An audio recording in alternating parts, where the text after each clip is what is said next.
Your uncle's not allowed. It's October 2024. We're on Canyon Lake. The water's really low. And here's a couple of cars that are sticking out of the water now. This is looks like a truck with a straight six engine. Still has the tires on it, transmission in it, but no interior, no bed.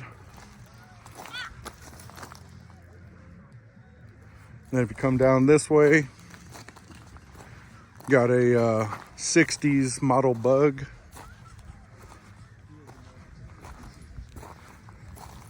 Still has interior, steering column, tires. Looks like somebody took the motor out of it.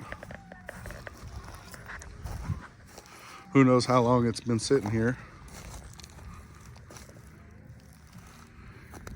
And then down here, looks like a 50s model's car. Still has tires on it, straight six motor, interior.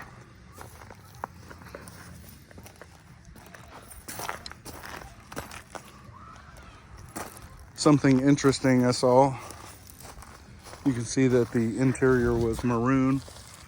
After all these years, still kept its color. Could be brown, I guess. But I was just making this video because it's kind of interesting. Let me know what y'all think in the comments. Water's super low over here, probably 30, 40 foot low on Canyon Lake. Hopefully we get some more water soon, but leave a comment, subscribe, all that good stuff. And as usual, have a great day.